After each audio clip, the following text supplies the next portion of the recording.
Assalamualaikum warahmatullahi wabarakatuh. Waalaikumsalam warahmatullahi wabarakatuh. Alhamdulillahi rabbil alamin. Wa bihi nasta'in ala umuri dunya waddin. Wassalatu wassalamu ala sayyidil mursalin wa ala alihi wa sahbihi ajmain.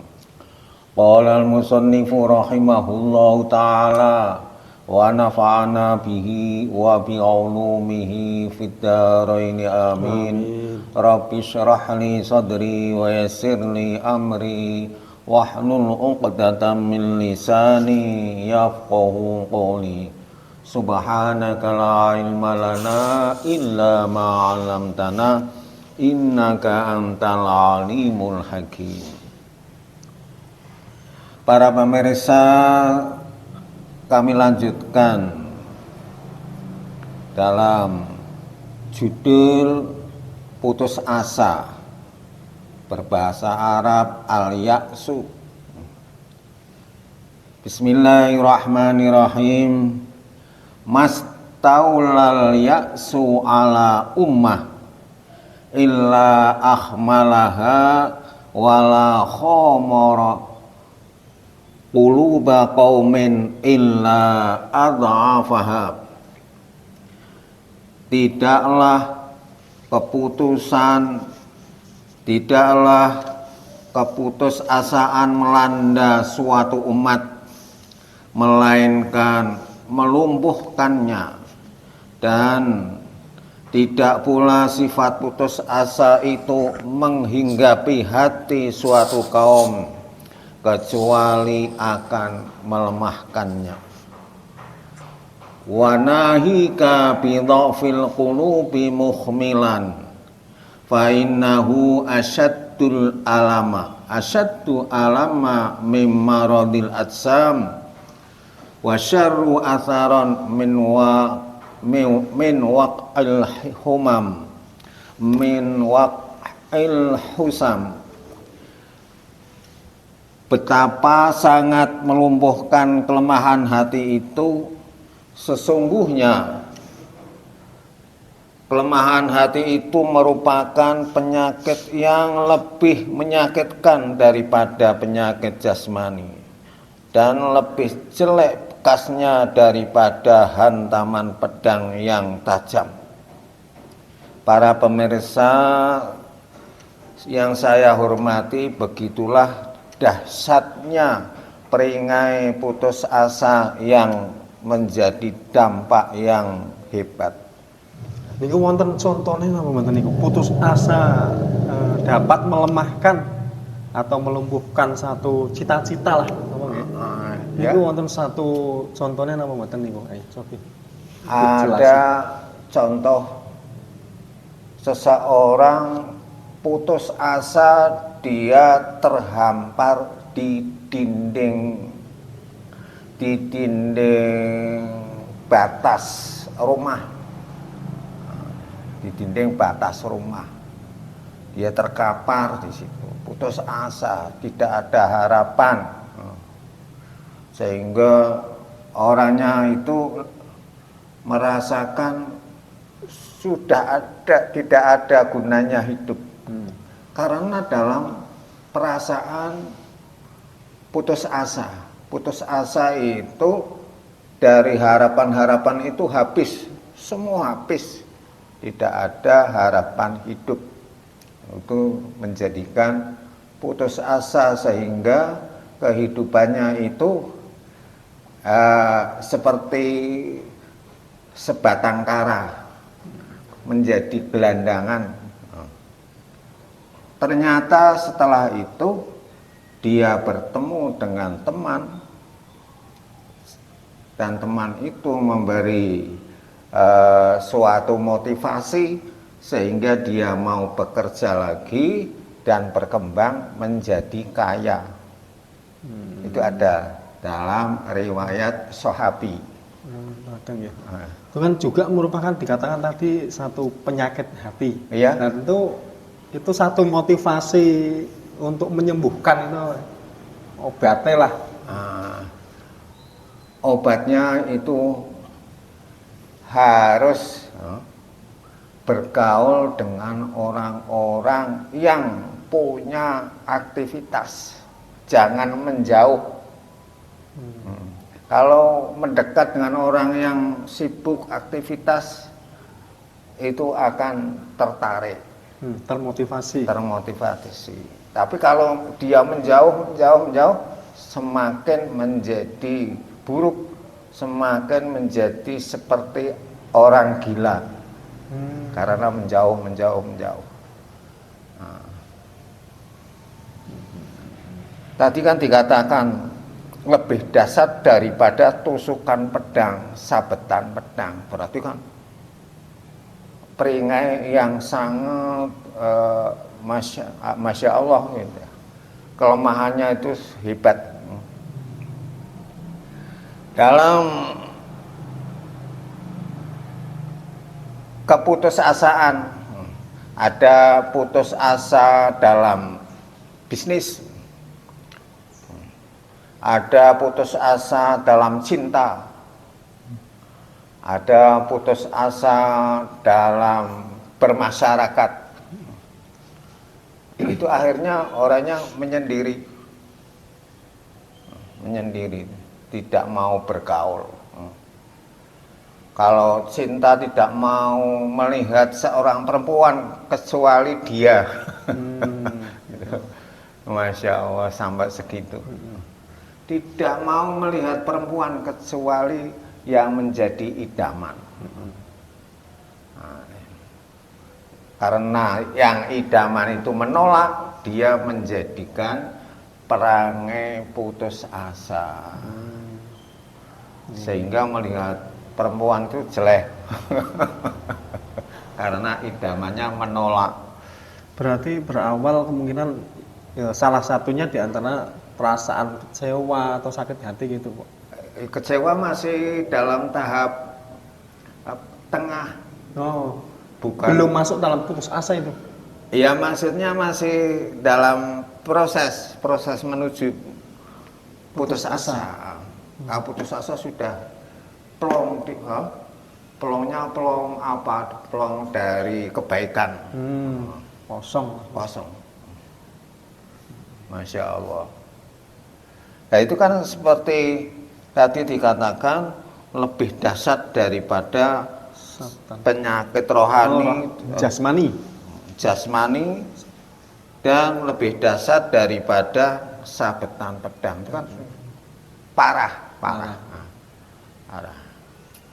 Makanya dalam Al-Quran terakhir ayat, illal qaumul kafirun, orang yang kecuali orang yang kaum yang kufurnya itu kufur nikmat. Berarti dalam putus asa itu sudah tidak ada harapan rahmat Allah. Karena dia sifatnya kufur nikmat. Masuk kufur itu ya. Kufur nikmat yang kelas berat. Sampai yasu.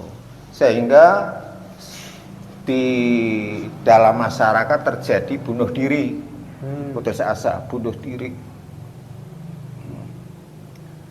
Kalau tidak bunuh diri ya seperti orang gila. Itu putus asa dalam harapan bisnis, harapan menjadi orang terkenal, harapan yang menjadi idaman. Ternyata kebalikan, itu sering muncul sifat putus asa. Nah, ketika itu terjadi, yang perlu kita lakukan yaitu bergaul, berarti. Bergaul, dia mau bergaul. Kadang kan kita ketika bisnis lah sebenarnya, bisnis, terus kok sudah diusahakan, tapi ternyata kok terasa mentok gitu. Ini usaha ini kok mentok, usaha ini mentok gitu.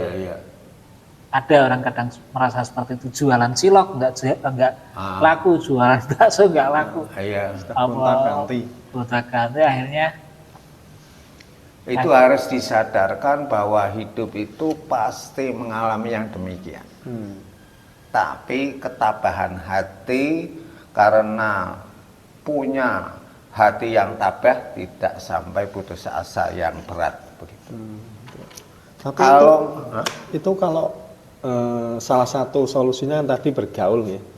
Tapi kalau salah bergaul kan juga kadang bisa menimbulkan satu solusi yang kurang tepat juga nanti Pak. Iya, Berarti maka- harus memilih gitu Pak. ya wakunu ma'as-shadiqin itu harus bergaul dengan orang-orang yang sidik. Ntar ada pemasukan sehingga suatu saat dia merenung bisa menerima pendapat, nah itu mulai dia gerak untuk aktivitas yang aktif, aktivitas yang menguntungkan. Sebenarnya yang demikian itu tugas dari satu dari orang-orang rohaniawan. Dua, tugas dari orang kaya.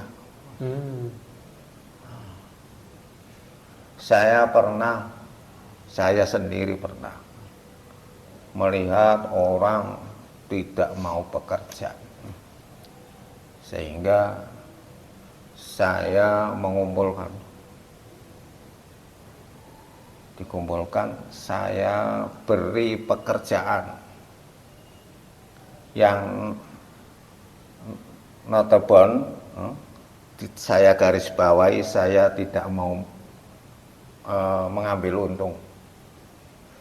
Saya pekerjaan, diantaranya pekerjaan mencari pasir, mencari batu, saya kumpulkan. Terus saya beri upah. Terus usung-usungnya saya beri upah. Sehingga klek saya tidak punya. Berarti hanya untuk membuka lapangan pekerjaan. Membuka lapangan pekerjaan. Bahasanya tidak ambil untung tapi gerigan Ustaz. Tapi Yang girikan sayanya, bukan orang-orang bisa orangnya bekerja. girikan. Saya yang jenengannya girikan. ya. Saya yang girikan. Sehingga muncul motivasi-motivasi untuk mau bekerja. Di antaranya yang saya berikan solusi, yang namanya orang kerja kasar itu bukan sekedar orang yang dilihat masyarakat hina, tapi yang dikatakan kerja kasar itu yaitu pekerjaan yang menimbulkan kerusuhan, yang menimbulkan kelemahan-kelemahan di masyarakat. Misalnya pekerjaan mencuri, pekerjaan merampok, pekerjaan korupsi, walaupun orangnya itu bersepatu necis, berkelas, tapi dia korupsi, itu termasuk pekerjaan yang kasar. Jadi kasar dan tidak itu ditinjau dari haram dan halal. Terkadang Manfaat dan madaratnya juga termasuk ya. Termasuk.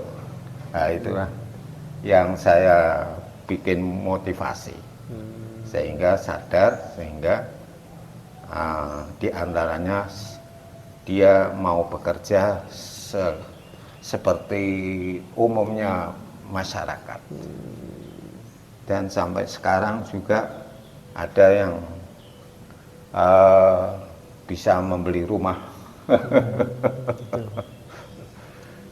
Masya Allah, demikianlah keterangan saya untuk kali ini. Saya cukupkan sekian dulu. Semoga bermanfaat di dunia dan akhirat. Wabillahi taufiq wal hidayah. Wassalamualaikum warahmatullahi wabarakatuh. Waalaikumsalam. Bismillahirrahmanirrahim. Alhamdulillahirabbil alamin. Hamdan syakiran hamdan na'iman hamdan yuafi ni'ama yuafi masidah. Ya Rabbana lakal hamdu kama yanbaghi jalalika wa 'azimi sultanik. Allahumma shalli wa sallim wa barik ala sayyidina Muhammadin wa ala ali sayyidina Muhammadin. Allahumma inna nas'aluka salamah wa sa'atah wal afiyah wa wal quwwah wal istiqamah wa rizqna khalaqan karima rizqan wasi'an thayyiban katsiran nafi'ah daiman barukan fi ghairi ta'abin wa syaqqatin tarima di fadlika rabbil sabi Rabbana atina fid dunya hasanah wa fil akhirati hasanah wa qina adzabannar. Allahumma ij'alna wa ahlana wa dzurriyyatina min ahlil ilmi wa anil khairi wa la taj'alna wa iyyahum min ahli su'i wal dhalim. Rabbana atina fid dunya hasanah wa fil akhirati hasanah wa qina adzabannar. Sallallahu ala sayyidina Muhammadin wa ala alihi washabihi wasallam. Alhamdulillahirabbil alamin. Amin.